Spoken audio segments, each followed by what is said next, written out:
we can safely say cue the celebrations for the host nation, Russia. Who would have predicted it after 2 matches at the 2018 World Cup? They have 6 points and are as good as they're into the knockout phase. Uruguay and Saudi Arabia, well, they play tomorrow. The likelihood is that Uruguay will be joining them if they get past Saudi Arabia. So that's the situation in Group A. A great night for Russia. More goals. Who thought we'd be talking about free scoring Russia? On the overall performance, Damien, very much deserved victory tonight for Russia. Yeah, but again, you forget just before, let's call it a lucky goal. Let's be honest, the first goal, there wasn't a lot between the teams. And then for 15-20 minutes, Egypt fell apart. Albeit the second and the third goal, they're good goals. Salah obviously tries to get them back in with that bit of quality. I still think he looked fit. I'll stand by that. It's just he's obviously playing with a different calibre of footballer. Well, obviously Liverpool and Egypt, but it's still, listen, well done Russia. It's great for the tournament. You know, might keep the hooligans at bay for the time being as well. But I would still worry about them when they come up against proper quality. Obviously, they're more or less true, as Ray mentioned, and your good self. But listen, when they get into the last 16, it's Spain, Portugal. Sure. It's one of them, a free-scoring Ronaldo or the ultimate footballing team. But listen, yeah, again, job well done. But you forget for 55 minutes, 50 minutes, whenever that first goal was scored, like, it was a bit of a slog. It wasn't a pretty watch. Yeah, they were doing a job. It was 0-0. That would be a good result for them. Yeah. But, you know. But there is something that's very important in all sports, and particularly in football, momentum. And Russia now have 2 wins on the trot. They have the nation behind them. That could be very significant as the tournament goes on, Damien, especially with other teams not performing to the level that we've expected. It is, but I don't think they have more quality to offer. So Uruguay, listen, that'll be an interesting game, I think, anyway, whether anyone actually wants to go and win the group or what. But I don't think they can up it another level or another gear. This is Russia. This is what they have to offer. So, yeah, momentum, it's brilliant. They're all willing to fight for their country. 8 goals, yeah, again, well done. But I don't think they have any more quality to give. This is Russia. Yeah, they've won 3, 1 tonight. They scored 5 the other day. I'd still question the quality. Saudi Arabia were very poor. Egypt capitulated for 20 minutes tonight. But I don't expect that they can give any more than this. So, all very well momentum, but you have to look at their quality as well. Yeah, having seen that own goal now, Richie, you kind of dismissed the look aspect for Russia. Now, I was making the point that they had looked with their substitution and the introduction of Cheryshev in the first game. They had a little bit of good fortune again tonight, and you know, it's the way people say things like, I'd like a lucky manager. You know, they've got a lucky streak going at the moment, haven't they? Yeah. To a point. Yeah, I mean, the game, as we reflected on it at half-time, there wasn't a huge amount between them in the first half, and it wasn't great quality, and it's the Russia that we were led to believe we would see. And I'm thinking back to 12 months ago when we watched the Confederations Cup, which you remember, that was billed as the tournament that would unite the supporters, the public, with the players, and they would get behind them because they would start to build up some momentum. The word you've mentioned there tonight, and it just went flat. It was horrible. They were awful. They offered nothing, and there was no even sign of any kind of reason to be optimistic. And you look at there's some players unavailable since then because of retirements, because of injuries, because of disputes with the coach. Alexander Cochrane, one of their best strikers, is unavailable as well. This is a completely unforeseen, unpredictable outcome to be at after 2 games. Uruguay will get 3 points tomorrow against Saudi Arabia.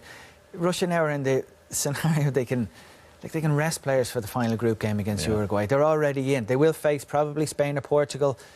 You can argue the toss as to which is the tougher job. But to be in this position, given where they've been and what was expected of them, the press reported they were consistently billing this as a team that it's going to go out and let everyone down.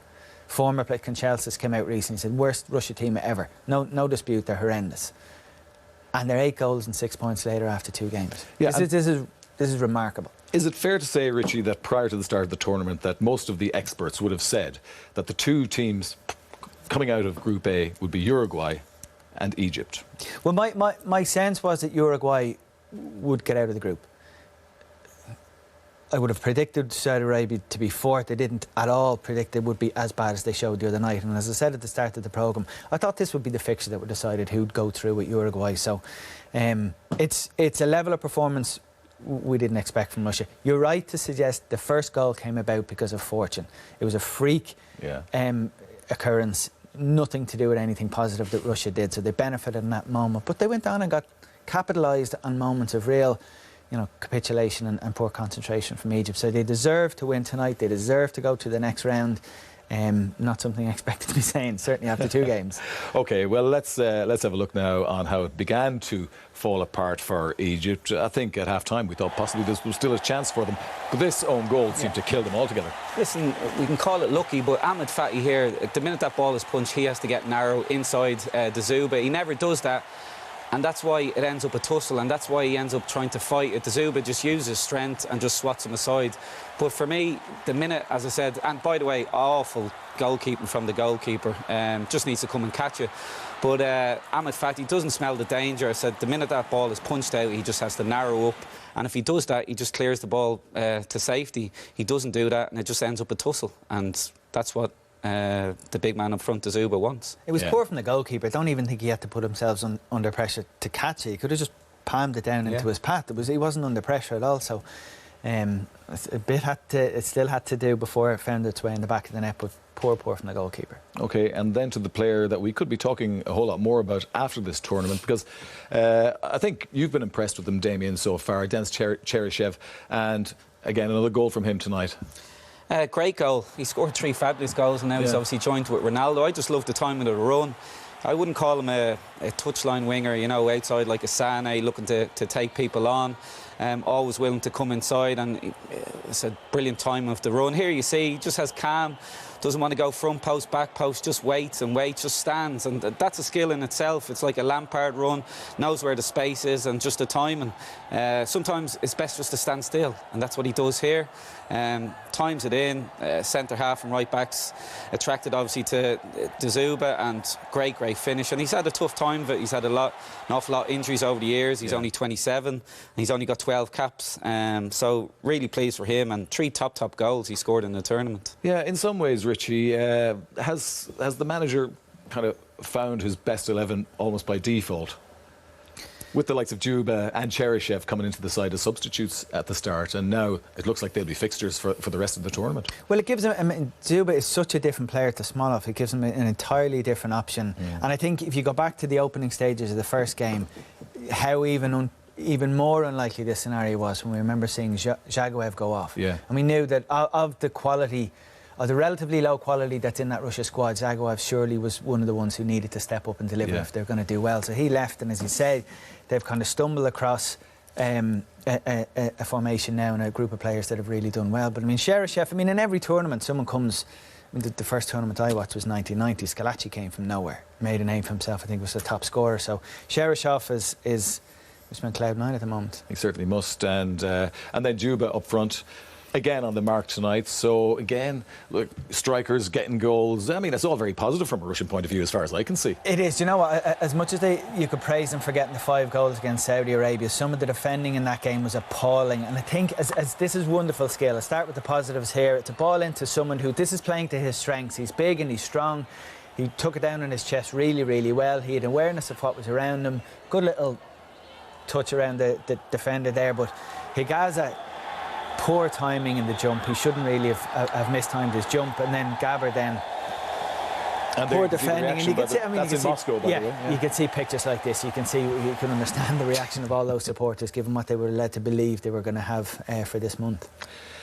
We got to talk about Mo Salah before we move on, and a season that promised so much for Salah, and what an outstanding season it was from an individual point of view, but in the end has delivered little in terms of reward for him.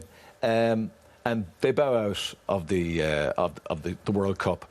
He gets his penalty, but it's no consolation at all, is it? No, he'll be devastated. You can see leading up to this game how much it meant to him and how much it hurt at the weekend, losing to Uruguay. That's his cleverness around the box, little give and go, and it's definitely a penalty. And again, VAR, well done VAR, it's worked. But the big question I'd have is, I think he looked fit tonight. Obviously you're missing your match sharpness, but physically his shoulder, it looks like it stood up to the test. Why wasn't he involved against Uruguay? Whether the manager is trying to be clever, I don't know, but if he's fit tonight, he just has to man up and take his painkillers or whatever and just play against Uruguay. He's their talisman. They're nothing without him. I assume it wasn't an option, though. I mean, if how much healing can you get in 3 days on your shoulder? But if you're him, or if you're any player, and certainly if you're a player of his importance to that team, if there's a possibility of playing, you play. If there's an injection to be had, if there's whatever remedies they do these days, if there's one available to you that will get you on the pitch, you're on there. So I can only assume it certainly wouldn't be cleverness on the manager, because that's like I just think phenomenal so stupidity to not pick a player. I just think he was moving so freely. He must not have been available. There were suggestions before the first game that he was available, and there were indications that the manager thought, well, if I give him a little bit more time, OK, if we lose against Uruguay, the next 2 games that he fancied with Salah in the side, that he'd pick up 6 points and qualify. It might come out in the coming days, but like I said, I just can't fathom that if he was fit tonight and no problems with his shoulder, why wasn't he fit against Uruguay a few days ago? But there does come a point where you go from being unavailable to available. There does come, you have to cross that threshold at some point. If he wasn't ready to get on the pitch the other day, it's a hell of a jump to now play 90 minutes. That's but I assume, and I don't think you're asking the question, if the manager deliberately held him back, if there was some strategy or tactic. If that was he'd be fitter again come this game I'd be tonight. amazed if the manager ever came out and said that, because he's leaving himself open to horrendous criticism. If he tried to be clever and strategic here by holding back Salah, if he was available for selection in the opening night, they may, like the medical staff and the coaching staff, they're the only ones who know, and Salah himself will know how close he came, or if it was ever an option to play against Uruguay. But they would be left with, maybe like all teams that go out, a sense of what if, or maybe if we played him, maybe if we'd overruled the medical people, maybe if we took a chance, maybe if Salah forced the issue himself. They're all the questions some of them will be left with, but they're of no material difference now. They're going home. No, but it's a very serious situation as far as the manager is concerned, because the likelihood is that if a decision was made by the manager, no, I'm going to give him another few days, or the medical staff advise him, players know. So that will eventually come out, Damien, won't it? And people will question Hector Cooper's decision-making then. You'd imagine if something has gone on, everything comes out nowadays with social media, there's no hiding place. So, listen, we'll soon find out. It's just, myself and Richie have had plenty of injuries, and I just always think if you're fit for the game tonight, that he could have gone on the pitch the other day. It's as simple as that. OK, well, possibly that news will emerge over the coming days, because there'll be huge disappointment in Egypt. I mean, they were really anticipating this World Cup as the one where they would make their mark, considering 2 previous World Cups and unable to get out of the group. This is the one they thought they were going to do it at, Richie. And I think every team that would have got to a World Cup, whatever their own group collective expectations are, the expectation on Salah, like go back to before the Champions League final. If you've a player like that, someone of that, he's as important to these as Ronaldo is to Portugal, Neymar to Brazil, Messi to Argentina. He's that significant for this group. And when your significant player is having the season of his life, like he's never reached these heights before, he's one of the most feared strikers in the game at the moment. So, of course, you'd be completely justified to think. You look at a group with Saudi Arabia in it, Russia in it, and you've Salah in the form that he's in, and the defence who is usually quite competent in the way that Egypt are used to seeing themselves play. Their expectations were completely out of line with how things turned out. Yeah, so the conclusion appears to be Egypt have underperformed. They bow out of the World Cup. They still have one more group game to go, of course, but Russia march on.